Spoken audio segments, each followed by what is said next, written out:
السلام علیکم اسٹوڈنٹ، کیسے ہیں آپ لوگ؟ شروع کرتی ہوں نالندہ اوپن یونیورسٹی ایم اے اردو پارٹ 1 کا پیپر 2، ٹھیک ہے؟ لیسن 2 بھی شروع ہو چکا ہے۔ شروع کرتی ہوں۔ پچھلی ویڈیو میں پڑھائی کرتی ہوئے میں نے نوائز کی وجہ سے ادھورا چھوڑ دیا تھا، تو اب 2.3 شروع ہو چکا تھا آلریڈی۔ حضرت نظام الدین اولیاء کے بارے میں بتائی جا رہی تھی۔ امیر خسرو کے عہد میں دہلی کا سیاسی اور سماجی رنگ، یہی موضوع ہے۔ تو اب دیکھیے، حضرت نظام الدین اولیاء کی قومی یکجہتی اور مذہبی رواداری مشہور و معروف ہے۔ ان کا لنگر خانہ ہر مذہب و ملت کے لیے کھلا تھا۔ انہیں ہندوؤں کی بھی اتنی ہی فکر تھی جتنی مسلمانوں کی، یعنی ہندو مسلمان دونوں کو محبت و بھائی چارگی ملتی تھی ان کے دور میں، ٹھیک ہے؟ دہلی کو اس زمانہ میں عام طور پر نظام الدین اولیاء کا حلقہ ولایت مانا جاتا تھا۔ حضرت نظام الدین اولیاء کی نظر میں اسلام محض کھوکھلی عبادت سے ہی عبارت نہیں، بلکہ یہ ایک اعلیٰ اخلاقی ضابطے کا حکم رکھتا ہے۔ یعنی صرف عبادت کر لینا ہی اسلام نہیں ہوا، اعلیٰ ظرفی تو اس بات کی ہے کہ انسان سب سے محبت، مل جل اور ایمان کے راستے پہ چلنا، یہی تو بہت بڑی بات ہے نا؟ تو یہی تھی ان کی محبت تھی۔ امیر خسرو ایک ترک تھے۔ انہوں نے حضرت نظام الدین اولیاء کو یوگیوں سے بھی قرابت تھی، اور ساتھ ہی انہیں اپنے ہندو شاگردوں سے، شاگرد یعنی اپنے اسٹوڈنٹ سے، طالب علموں سے بھی برابر کی محبت تھی۔ امیر خسرو ایک ترک تھے۔ انہوں نے اپنی مثنوی نصفہر میں ہندوؤں اور ہندوستان کی جو بھرپور تعریف کی ہے، وہ نظام الدین اولیاء کے جماعت خانہ کی بھی تاثیر ہے، ٹھیک ہے؟ امیر خسرو کے زمانے میں صوفیاء کرام کے 2 سلسلے چالو سلسلے خاصی مشہور و مقبول تھے۔ ان میں سے ایک سلسلہ چشتیہ تھا اور دوسرا سہروردیہ۔ یوں تو چشتی اور سہروادی ہے، دونوں سلسلوں کے صوفیاء اپنے اپنے طور پر عوام کی بھلائی میں لگے رہے، ہے نا؟ مطلب اپنے اپنے طریقے سے صوفیاء کرام نے قوم کی بھلائی کی ہے، ٹھیک ہے؟ بھلائی میں لگے رہے، اور ان میں کوئی تنازع یا نفاق نہیں تھا، یعنی کوئی نفرت اور بغاوت کا نہیں ماحول تھا اس ٹائم، ٹھیک ہے؟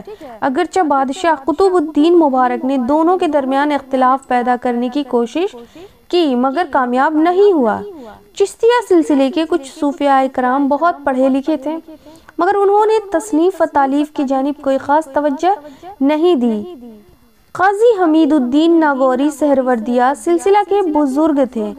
انہی کی کتاب عوارف المعروف لوگوں کے درمیان پڑھی جاتی تھی۔ کیا پڑھی جاتی تھی؟ کون سی کتاب؟ عوارف المعروف۔ آپ لوگ اس کو پوائنٹ آؤٹ کر لیجئے گا، کیونکہ اسی طرح کے آپ کو لفظ کو یاد رکھ کر کے اگر آپ پیپر میں دیں گی تو اچھا رہے گا نا، ٹھیک ہے؟ چشتیہ سلسلے کے بزرگوں نے بھی اس کتاب سے استفادہ کیا، یعنی نالج حاصل کیا۔ امیر خسرو کے عہد میں بیشتر خانقاہوں میں جماعت خانہ ہوتا تھا۔ خانقاہ جو ان لوگوں کا رہنے کا جو وہاں پر تھا نا، تو وہاں پر خانقاہ بنا ہوا تھا، محلہ بنا ہوا تھا، ایک ایریا، ایک چھیتر، ایک پلاٹ کے حساب سے وہاں پر جماعت ہوتی تھی، ہے نا؟ جن میں جماعت کا مطلب ہوتا ہے جمع، اچھی بات، نیک بات، دینی بات ہونی کو جماعت کہتے ہیں، نالج والی، اور ہر طرح سے مطلب کہ وہ کوئی پولیٹیشین نہیں بلکہ یوزفل، نالج فل والی بات ہوگی، ہے نا؟ اس کو جماعت کہتے ہیں، جہاں پر علم سے ریلیٹڈ ہو، جس میں لوگوں اور درویشوں کے رہنے کا انتظام ہوتا ہے۔ چشتیوں کے یہاں خانقاہ اور جماعت خانہ ایک ہی معنی میں مشتمل ہوتے تھے۔ سہروردی صوفیاء بھی عوام اور حکومت کے تعاون سے شاندار خانقاہیں بنواتے تھے اور اخراجات کے لیے اچھی خاصی رقم اور جائیداد رکھتے تھے۔ شیخ بہاؤالدین زکریا ملتانی کی خانقاہ میں خاص لوگوں کی ہی رسائی ممکن تھی، صرف کچھ ضرورت مندوں کی مدد کی جاتی تھی، ہے نا؟ مگر چشتی جماعت خانہ ہر خاص و عام کے لیے کھلا رہتا تھا۔ کھلا رہتا تھا، لوگوں میں کی بھیڑ دیکھنے کو ملتی تھی۔ یہاں ایک بات غور طلب ہے، یعنی غور کرنے کی بات ہے کہ اس زمانے کے کچھ صوفیاء اپنے مریدوں سے یہ توقع یعنی امید رکھتے تھے، توقع مانی امید ہوتا ہے، رکھتے تھے کہ وہ ان کے سامنے سر جھکا دیں۔ دیکھیے گا میں پھر اس کو ریوائز کر رہی ہوں، یہاں ایک بات غور طلب ہے کہ اس زمانے کے کچھ صوفیاء اپنے مریدوں سے یہ توقع رکھتے تھے، یعنی اس زمانے کے بزرگ جو تھے اپنے مریدوں سے یہ کیا امید رکھتے تھے کہ ان کے سامنے سر جھکا دیں۔ ایسے صوفیوں میں شیخ ابو سعید زکریہ قطب الدین بختیار کاکی اور بابا فرید گنج شکر خاص طور پر قابل ذکر ہیں۔ یعنی وہ سب جو ایکسپیکٹ کرتے تھے، ویسے اللہ معاف کرے جو کتاب میں لکھی گئی ہے میں وہی بتا رہی ہوں، وہ سب ایکسپیکٹ کر رکھتے تھے، امید کرتے تھے کہ ہمارے سامنے ہمارے مرید سر جھکائیں، ٹھیک ہے، ذکر ہے۔ مگر حضرت نظام الدین اولیاء کو یہ بات پسند نہیں تھی، وہ کسی کو اپنے سامنے جھکنے نہیں دیتے تھے، ٹھیک ہے۔ ان کے نزدیک اللہ کی فرما برداری سے بڑھ کر کچھ نہیں تھا۔ صحیح بات ہے، اب ہم کسی کو اپنے فائدے کے لیے جھکائیں یا اس سے مصرف لیں، ہمیں جو بھی کرنا ہے اللہ پاک کی خوشنودی کے لیے کرنا ہے، یہی ہمارا اسلام کہتا ہے اور ہمارا ایمان بھی یہی ہونا چاہیے، ٹھیک ہے۔ کسی بھی کام کے لیے اپنا زیادہ فائدہ نہ کریں اور کسی کو کسی طرح کا جھکاؤ نہ کریں، بس اتنا کریں جتنا ہو سکے آپ سے اچھا کریں، اور اگر اچھا نہ ہو سکا تو برا تو پلیز نہ کریں، ہے نا۔ تو اس بڑھ کر کچھ نہیں۔ شیخ بہاؤالدین زکریا نے مرشدوں کے آگے سر جھکانے کو کبھی پسند نہیں کیا۔ ان کے شاگردان کا استقبال صرف السلام علیکم کہہ کر کرتے تھے۔ دیکھیے گا پھر یہاں پر پوائنٹ آؤٹ کرنے والی بات ہے، شیخ بہاؤالدین زکریا نے مرشدوں کے آگے سر جھکانے کو کبھی پسند نہیں کیا۔ ان کے شاگردان کا استقبال صرف السلام علیکم کر کہتے تھے، مگر چشتی خانقاہ کی حالت دوسری تھی۔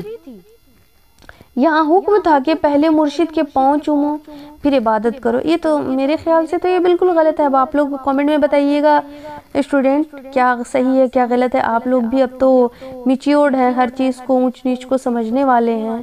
ظاہر ہے پوسٹ گریجویشن کے اسٹوڈنٹ جو ہوں گے، پوسٹ گریجویٹ لیول پی جی لیول کے، تو ہر طرح کی تمیز ہوگی، ہر طرح کا مائنڈ میں چلتا ہوگا، اچھی نالج، اچھی پرکھ اور سمجھ ہوگی، تو بتائیے گا۔ نظام الدین اولیاء نے اس رسم کو مٹانے کی بڑی کوشش کی، چنانچہ شیخ بہاؤالدین زکریا اور حضرت نظام الدین اولیاء کی خانقاہوں میں عوام و خاص کا ٹھٹ لگا رہتا ہے۔ دیکھیے گا پھر، چنانچہ شیخ بہاؤالدین زکریا اور حضرت نظام الدین اولیاء کی خانقاہوں میں ٹھٹ لگا رہتا تھا، یعنی وہ سب بزرگوں کے یہاں بھیڑ پائی جاتی تھی، ان لوگوں کے جو مریدوں کی ظاہر ہے وہ محبت کرتے تھے اور وہ کسی کو اپنے سے نیچے گرانا نہیں پسند کرتے تھے۔ کون تو بہاؤالدین اور حضرت نظام الدین اولیاء نے ٹھٹ لگا رہتا تھا۔ تو دیکھیے یہاں پہ چشتی جماعت خانہ بھی ضرورت مندوں سے بھرا رہتا تھا، وہاں بھی کمی نہیں رہتی تھی، لیکن تھا قطب الدین بختیار کاکی کے یہاں قرآنی آیات لکھے ہوئے خاصی تعداد میں کاغذ کے ٹکڑے ہر وقت موجود رہتے تھے اور عوام کے درمیان بے روک ٹوک تقسیم ہوتے تھے۔ حضرت نظام الدین اولیاء فرماتے ہیں کہ بابا فرید کی داڑھی کے بال بھی لوگ تعویذ کے طور پر لے جاتے تھے۔ دیکھیے کیسی بات ہے کہ یعنی ان کے داڑھی کے بال کی بھی وہاں پر اہمیت تھی، ہے نا، لے جاتے تھے۔ چشتیہ سلسلے کے بزرگان دین لوگوں کی زندگی کے مختلف وسائل کے طور پر تجارت اور زراعت کو زیادہ بہتر جانتے تھے۔ ظاہر ہے کسی چیز کو تجارت میں ڈھال دیا جائے گا تو وہ میرے خیال سے اس کی تاثیر بھی کم ہو جاتی ہے نا۔ اس سے قرب الہی کی راہ میں رکاوٹ نہیں آتی، شرط یہ ہو کہ تمام معاملات میں ایمانداری سے کام لیا جائے، ٹھیک ہے۔ یعنی اگر جہاں پر پیسوں کی بات آتی ہے تو ہم مانتے ہیں کہ اس بات کو کہ بنا پیسے کے تو کچھ ہوتا نہیں ہے، انسان کچھ بھی کرتے ہیں تو اپنے اچھائی کے لیے، اپنے پیٹ پالنے کے لیے، انسان کہتے ہیں نا روزی روٹی کا بھی ایک ذریعہ لگایا جاتا ہے، وہ غلط نہیں ہے، لیکن وہ بشرطیہ کہ ہم جو بھی کام کریں وہ ایمانداری کی ہو۔ اگر ہمارے پاس 2 پیسے بھی آئیں لیکن وہ ہماری حلال ہو، ہماری محنت کی کمائی ہو، تو اس کا فائدہ بہت ہوتا ہے بنسبت کہ ہمارا کسی کا دل دکھا کر کے، کسی سے سے زبردستی پیسے اینٹ لیں یا کسی بھی طرح سے غلط رائے جو اسلام سے کے برخلاف ہے تو یہ صحیح نہیں ہے، ٹھیک ہے، یہاں پر یہی بات بتائی گئی ہے۔ تو قرب الہی کی راہ میں رکاوٹ نہیں آتی، شرط یہ ہو کہ تمام معاملات میں ایمانداری سے کام لی جائے، ہے نا۔ شیخ بہاؤالدین زکریا کی خانقاہ کے اخراجات وہاں کے تجارت پیشہ لوگ پورا کرتے تھے، یعنی ان کی جو خرچ ہوتی تھی ضرورتیں کی چیز وہ کون پورا کرتے تھے؟ تجارت پیشہ لوگ پورا کرتے تھے، اوکے۔ حکومت کی طرف سے بھی کچھ مل جاتا تھا، یعنی گورنمنٹ کی طرف سے مل جاتا تھا۔ جو لوگ ملک سے باہر تجارت کرتے تھے وہ خانقاہوں کو زیادہ پیسے دیتے تھے، مطلب سمجھ رہے ہیں، جو باہر جا کر کے اپنا بزنس چلاتے تھے وہ خانقاہوں کو زیادہ پیسہ دیتے تھے۔ اس سے ایک فائدہ ہوتا تھا کہ ایسی خانقاہیں سرکاری دباؤ سے نسبتاً زیادہ آزاد تھیں، ہے نا، وہ گورنمنٹ جو دیتی تھی وہ اس میں دباؤ رہتا تھا، اور جو باہر سے تجارت والے دیتے تھے تو اس میں ایسی کوئی پابندیاں نہیں تھی۔ لگ بھگ یہی صورتحال نظام الدین اولیاء کے جماعت خانہ کی بھی تھی۔ بہاؤالدین اور نظام الدین اولیاء کی لگ بھگ یہی حالت تھی، ٹھیک ہے، اور چشتیہ کا الگ معاملہ تھا۔ یہی بات اس کتاب سے ظاہر ہو رہی ہے تھی۔ شاہ قطب الدین مبارک خلجی کو شک ہوا، کنہیں شک ہوا؟ شاہ قطب الدین اس ٹائم شاید ہوں گے، وہ بادشاہ ہوں گے، ہے نا، خلجی کو شک ہوا کہ اعلیٰ افسروں کی بدولت نظام الدین اولیاء کا جماعت خانہ چلتا ہے، یعنی ان میں جو ان کی جو صوفیانہ کیفیت تھی، یہ جو اللہ تعالیٰ سے سچی محبت اور عقیدت اور ایمان پر مکمل تھے، تو لوگوں کو شک ہوتا ہے نا کہ ان کا کام کیسے چلتا ہے، اس بارے میں بتائی گئی ہے، تو چلتا ہے۔ چنانچہ اس نے افسروں کو خانقاہ جانے سے روک دیا۔ یہاں پر بہت پوائنٹ والی بات ہے کہ انہوں نے، کس نے؟ قطب الدین مبارک خلجی نے اپنے افسروں لوگوں کو وہاں بھیجنا چھوڑ دیا کہ ان کی وجہ سے ان کا پیٹ پلتا ہے، ان کی خورش پورش پوری ہوتی ہے۔ تو جب وہاں روک دیا گیا، ایسا کرنے کے پیچھے اس کا مقصد کیا تھا؟ دیکھیے گا کہ جماعت خانہ کی آمدنی رک جائے گی، یعنی وہاں جو جماعت ہوتی ہے، وہاں جو ٹھٹ لگا رہتا ہے تو وہ کم جائے گی، کیونکہ ان کو یہاں سے بینیفٹ مل رہا ہے۔ تو یہ تو بالکل غلط ہے نا، لیکن اس کو جانکاری لینے کے لیے ایسا انہوں نے کیا تھا، تو لوگ مرنے لگیں گے، اس طرح کی بات ان لوگوں کی خیال میں آئی، کس کے؟ تو بختیار خلجی کے، ٹھیک ہے۔ حضرت نظام الدین اولیاء کو جب یہ بات معلوم ہوئی تو انہوں نے جماعت خانہ کی شان مزید بڑھا دی۔ دیکھیے، جب انہیں علم ہوا کہ ایسا کیا گیا ہماری وجہ سے، تو انہوں نے اور زیادہ، مطلب جو خرچ ہوتی تھی، جو اخراجات ہوتی تھی، وہ انہوں نے اور بڑھا دی۔ تاریخ بتاتی ہے، یعنی اس زمانے کی ہسٹری بتاتی ہے، تاریخ مطلب ہسٹری ہوتا ہے نا، ہسٹری بتاتی ہے کہ پھر شاہ قطب الدین، قبط لکھا ہوا یہاں پہ غلط ہوا ہے، قطب الدین مبارک نے حضرت نظام الدین اولیاء سے معافی مانگی، یعنی جب ان کو حالات یہ علم ہوا کہ نہیں، ان کو کسی طرح سے روکنے سے نہیں ہوگا، یہ تو ان کو خدا کی طرف سے عنایت ہے، انہیں اللہ تعالیٰ کی مطلب ہے رحم، اللہ دے رہے ہیں، تو آپ کسی کا بھی، ویسے بھی کسی کا آپ روک دیجئے گا، کسی کا کھانا پینا یا کسی کا حق کو آپ مار دیجئے گا، تو آپ کے حق مارنے سے کچھ نہیں ہوگا۔ جب اللہ تعالیٰ نے انسان کو دنیا میں بھیجا ہے تو ان کا ذمہ بھی اللہ تعالیٰ نے لیا ہے، تو اس لیے انسان کو کچھ بھی کسی کے ساتھ غلط نہیں کرنا چاہیے۔ ایک ہم سوچئے نا کہ کسی سے 1 روپے کے چلتے ہم جھگڑنا شروع کر دیتے ہیں، اللہ تعالیٰ کو جب ایسا ہو جاتا ہے ان کی مرضی سے، تو کئی لاکھ، کئی کروڑ، کئی پریشانی آ جاتی ہے، تو یہ خدا کی مرضی ہے نا۔ ہم لوگ تو بس ایک عام انسان ہیں اور ہماری کوشش اور کاوش ناکام ہو جاتی ہے اللہ تعالیٰ کے آگے، ٹھیک ہے۔ تو مانگی، ان حالتوں میں عام مسلمانوں کا عقیدہ ہو گیا تھا کہ حضرت نظام الدین کی جماعت خانہ کے لیے جو آمدنی آتی ہے وہ لوگوں کے تجارت وغیرہ سے نہیں آتی، بلکہ غیب سے ملتی ہے، مدد ملتی ہے، یعنی اللہ کی طرف سے سب عنایت ہے نا۔ پڑھنے میں آپ لوگوں کو مزہ آ رہا ہوگا، امید ہے، آپ لوگ بتائیے گا، ٹھیک ہے۔ عوام کو حضرت نظام الدین اولیاء پر اس قدر اعتماد ہو گیا، یعنی ان پر یقین ہونے لگا کہ ان میں ہے ایسی جرت، ایسی خدا داد ان میں پائی گئی ہے، ایسی بزرگی ہے ان میں، تبھی تو اللہ تعالیٰ ان کو عنایت کر رہے ہیں، اور ہمارا یقین ان پر آتے گیا، ٹھیک ہے، کہ بہت سارے لوگوں نے اپنے اپنے کام کاج چھوڑ کر فقر کی زندگی اختیار کر لی۔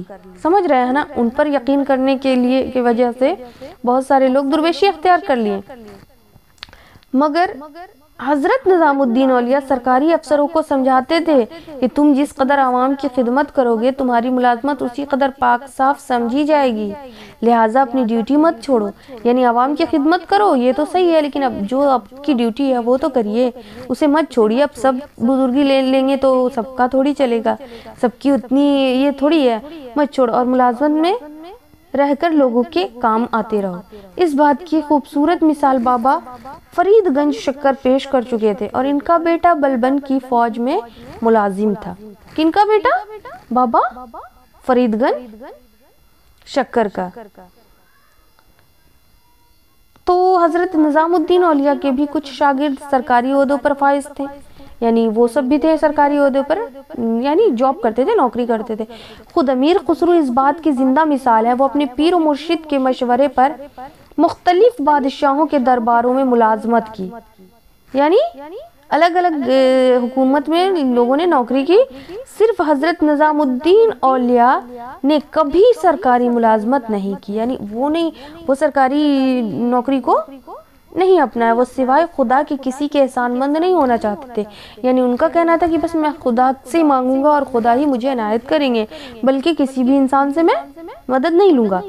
13ویں اور 14ویں صدی عیسوی کے آس پاس دہلی کے سیاسی اور سماجی حالت نے مزید کروٹ بدلی، یعنی اور زیادہ چینجنگ آیا، کروٹ بدلا، ٹھیک ہے، اور چشتیہ سلسلے کے بزرگان دین حکومت وقت سے اور زیادہ دور رہنے لگے، یعنی پھر چینجنگ آتی گئی کب؟ 13ویں اور 14ویں صدی عیسوی میں، اوکے، اور زیادہ رہنے لگے۔ انہی دنوں دہلی کی سلطنت پر التمش تخت نشی ہوا۔ التمش کو آپ شاید جانتے ہوں گے، ہسٹری میں جو رضیہ سلطان کے والد ہیں، ہے نا، والد تھے، وہ بڑا دور اندیش اور درویش صفت بادشاہ تھا، یعنی بہت نیک بادشاہ تھے اس زمانے میں۔ اس نے چاہا کہ ترکی فوجوں اور علماء کے درمیان توازن قائم رہے، اس کے لیے اس نے صوفیہ کرام سے تعاون چاہا، مگر اس کے مرنے کے بعد علماء کا پلہ بھاری ہو گیا۔ بابا فرید نے ان حالات میں